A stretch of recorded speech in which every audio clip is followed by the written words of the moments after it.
E gravando. Beleza, pessoal? Seguimos aí nossa safra de filmes musicais, né? O nosso terceiro filme musical que a gente está analisando hoje.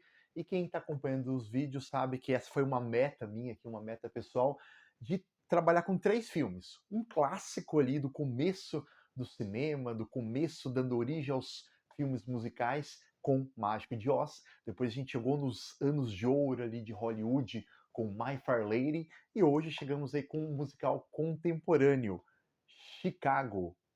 Legal, né?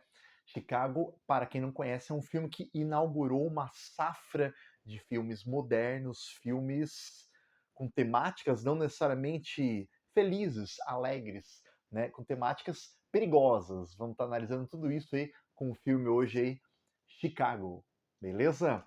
O filme Chicago é um filme aí de 2002, um filme podemos considerar ele contemporâneo, um filme moderno. É um filme musical, mas ele tem uma temática de policial, um filme de julgamento, sabe aqueles filmes que o advogado tenta lidar, né, com o seu cliente, ele tenta provar que ele estava certo, o promotor tenta provar que ele estava errado, então tem toda aquela preparação para o auge do filme chegar num filme de julgamento. Eu gosto desses filmes que daí tem toda aquela teatralidade que muitas vezes não acontece no mundo, né, do direito, dos advogados, né? Então tem ali o júri, tem a população do lado de fora torcendo para o criminoso ou não. Esse é um filme policial de julgamento. Ele é pitoresco porque ele tem um certo humor negro. Ele tem uma comédia, ele tem um teor de comédia com pitadas perigosas aí de humor negro. Acima de tudo, ele é um musical, então, tá ok?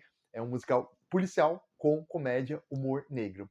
Chicago, ele é um filme que foi baseado num outro musical homônimo de mesmo nome. Grandes musicais de Hollywood são baseados em musicais já consagrados da Broadway. Ele foi um grande musical aí de 1975, muito consagrado pela Broadway, que também foi baseado numa outra peça teatral de 1926. Olha o legado histórico aí até chegar no filme de 2002, Chicago. O diretor Rob Marshall, ele era um coreógrafo, é um coreógrafo famoso nos Estados Unidos, muito famoso por peças teatrais, e ele já tinha sido consagrado em alguns especiais para televisão, com algumas peças famosas nos Estados Unidos. Hoje ele é bem conceituado, principalmente com filmes mais contemporâneos, atualíssimos, aí, como o filme atual da Pequena Sereia, outros musicais como Nine. A gente já falou aqui no canal de um filme desse diretor, Rob Marshall, Memórias de uma Geisha, quando a gente falou sobre os filmes, sobre aquela safra de filmes orientais. Memórias de uma Geisha foi o segundo filme dele. Esse daqui foi o primeiro filme dele e ele já chegou chegando com tudo que ele sabia através ali daquela bagagem teatral, dos musicais, ele colocou numa altíssima produção espetacular hollywoodiana. Como o primeiro filme dele chegou chegando, hein? O orçamento dele foi de 45 milhões e o retorno, a bilheteria foi de 306 milhões. Não dá para brincar com Hollywood, não, né? Os atores, Renée Zellweger, eu nunca consigo falar o nome dela direito. Ela já tinha sido, essa atriz, ela já tinha sido consagrada em Hollywood, né, com a comédia romântica ali do ano anterior, de 2001, com o Diário de Bridget Jones. Não sou fã de comédia romântica, mas é um filme delicioso de ver. Recomendo aí, Diário de Bridget Jones. Temos aqui então Renée Zellweger, Catherine Zeta-Jones, que também estava fixada no mercado cinematográfico americano, com a releitura da Máscara de Zorro com Antônio Bandeiras, de 1998, e o inconfundível Richard Gere, clássico em todos os filmes que ele faz. Eu acho que o auge dele, né, foi em 1990, com Uma Linda Mulher. Muito legal. E esses três grandes atores de peso, na capa já aparece eles aqui, ó.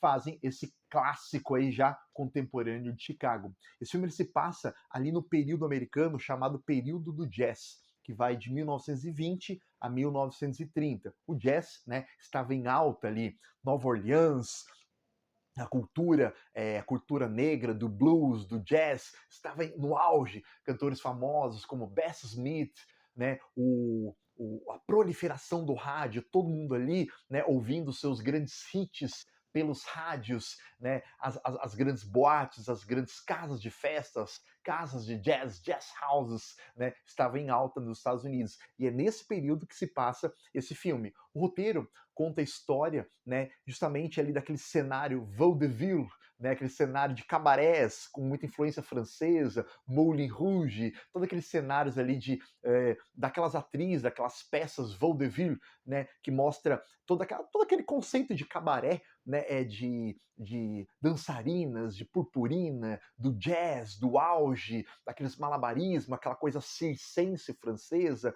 com danças, aquela coisa burlesque, né, toda aquela coisa burlesca teatral francesa que estava então no chamado cenário de vaudeville, né, nos cabarés americanos. E conta a história de uma dançarina que tinha acabado de assassinar a sua irmã e o seu marido por uma relação extraconjugal em que ela se surpreendeu e, na dúvida, acabou matando os dois. Só que tudo tratado de uma maneira muito cômica, muito engraçada, não tão leve, tem cenas pesadas, mas é abrandada pelos musicais, pela comédia, cenas de cortes. Eu acho que pela mão de outro diretor poderia facilmente ser um trailer policial de suspense, beirando ali um suspense psicológico, terror, mas como é musical, é tudo muito rápido, pum, pata, pum, pata, pum, pata, pum. Todo aquele ritmo de jazz, você parece estar assistindo um filme ali de 1h30, de 2 horas, que é essa pegada do jazz, essa coisa frenética do twist, do jazz, e conta a história de duas principais protagonistas, né? A vida na cadeia dessa dançarina, dessa cantora, que após descobrirem que matou realmente o marido, e a sua irmã, que também era parceira dançarina, né, descobre lá outras assassinas que também vão contando as suas desventuras com seus maridos, que também mataram, né, em situações simples às mais avançadas, e cada uma vai contando as suas desventuras, os seus assassinatos dos seus ex-cônjuges ou namorados. E também conta a história, né, da Roxy, uma outra assassina com a personagem principal de René, interpretado por René Zellweger, que também matou o seu amante ao não concordar que ele poderia levá-la ao auge da carreira, né? E ela inclusive briga com o marido dela: "Você não entende porque eu matei o meu amante, ele tinha promessas para mim e nada melhor do que a morte para ele". Tudo naquele conceito teatral circense, mas cantando com músicas, com aquele humor negro, tu não sabe se ri, se espanta, tu acaba rindo por toda a comédia de humor negro, claro, apresentado, né, neste filme aí. Então conta a história desses dois pontos, principalmente de vista pela atriz principal, que sempre viu na personagem da Catherine Zeta-Jones, né, aquela atriz que ela queria ser, né, e agora, puxa, ela é uma assassina. E olha, eu também sou uma assassina, eu também quero ser cantora, né? E daí, quando elas juntam suas histórias com outras mulheres na cadeia, vira aquele auge daquela hipérbole, daquele teatro cômico, contando aí, através das músicas, coisas horríveis que aconteceram em suas vidas. É um filme indicado 13 indicações ao Oscar. Imagina, hein? Primeiro filme, né, do diretor com 13 indicações ao Oscar. Né? Nas indicações de Oscar, teve melhor diretor, já chegando, né? A melhor direção dos atores, melhor atriz, né, com a própria, nunca consegui expressar o nome dela direito, com a Renée Zellweger, né, como melhor atriz principal, como ator coadjuvante, o marido dela, o que eu faço, o que eu não faço, meu Deus, eu tento ser bonzinho, mas ela não me dá valor. O ator coadjuvante também teve indicação para ele, atriz coadjuvante, a carcereira da cadeia, a Mama, Latifa, com a atriz Latifa, onde ela tenta, através de trocas obscusos de dinheiro, dar favores, contratar advogados, bem interessante. Cada um tem suas peças, seus solos musicais. Também teve indicação em roteiro adaptado, né? Foi um roteiro adaptado de uma peça da Broadway famosa como indiquei aí, de 75. Melhor fotografia, belíssima iluminação, muita cena de palco. O filme ele tem muitas transições entre a vida na cadeia, a vida com os advogados, a vida no palco. E as transições é muito de luz, de câmera, de ação. E às vezes tu não sabe se tá numa peça teatral, num cabaré cheio de dançarinas com suas roupas com purpurinas e penas. Fotografia belíssima, né? E canção original. Tem muitas canções, mas ganhou como melhor canção original. Então teve várias indicações ao Oscar. Melhor diretor, atriz, ator coadjuvante, roteiro adaptado, fotografia, canção original e ganhou 6 Oscars, inclusive o melhor filme. Como indicado e ganhador do Oscar, foi como melhor filme pela grande produção suntuosa que ele apresentou, melhor atriz coadjuvante pela Catherine Zeta-Jones, né, atriz aí que interpretou essa dançarina que foi para a cadeia ao matar seu marido, sua irmã, né, melhor direção de arte, a pesquisa que fizeram, né, para essa transição, né, do cinema francês, do jazz americano, as roupas, o figurino, magnífico, né? Ganhou melhor figurino, inclusive as roupas, melhor edição. É um filme de 2 horas praticamente, mas ele é muito bem montado, as músicas. Daqui a pouco tu tá numa conversa, numa briga, numa música, num solo, num dueto. Melhor som também, a gravação de som, os efeitos de som. Então ganhou aí 6 Oscars: filme, atriz coadjuvante, direção de arte, figurino e edição de som. É um filme bem interessante que, como legado, caiu um papel aqui.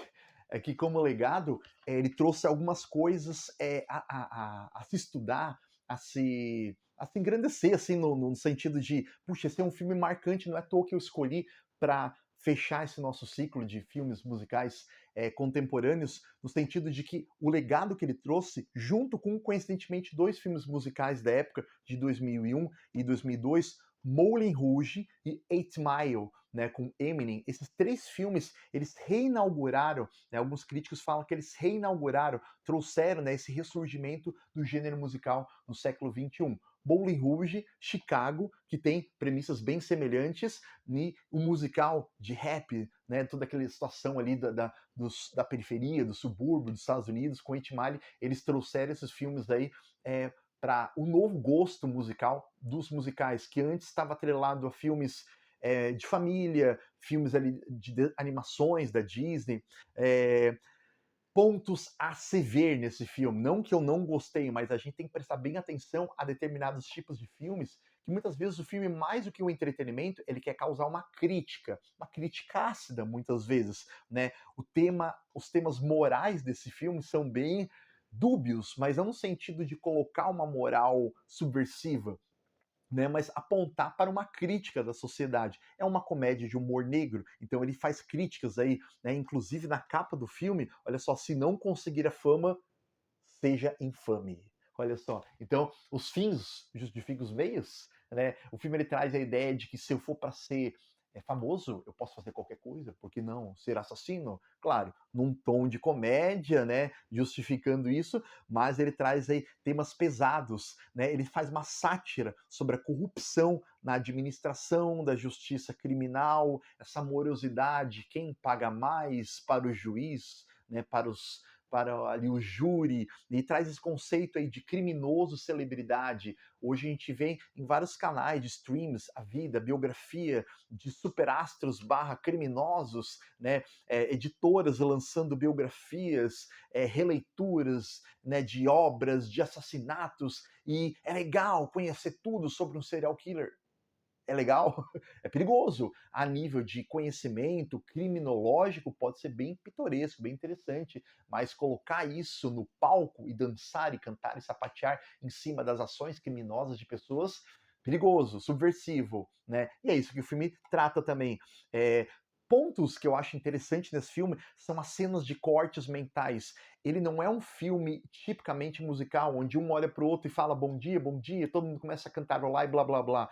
Ele é um filme que se passa muito na mente da atriz principal. E eu faço uma correlação aqui com o filme Coringa 2. Toda vez que a personagem ela se vê numa situação de pânico, ela se fecha, aí entra o musical. É como se o filme inteiro não fosse um musical, mas toda cena que aparece músicas no filme é dentro da mente dela. Então, ela quer xingar o marido, ela xinga no musical. Ela quer falar com o advogado, ela fala cantando no musical. Mas tudo isso não acontece entre os atores, só acontece na mente dela. É quase como se fosse um filme esquizofrênico. E toda vez que ela se fecha ali no mundo dela, né, e tem aquelas noias, aquelas paranoias, é uma paranoia musical, justificando o assassinato, a morbidez de todas as ações, né? É muito legal, parece que tu tá num palco teatral, vendo várias ações, vendo aquele cabaré, tu tá nos anos 30, 40, né, no auge do jazz, quando tu entra dentro da mente dela, por mais que seja grotescas ações, tu vê aquele show, aquele espetáculo teatral do jazz. Convido você então a assistir nosso último filme da saga musical, Chicago.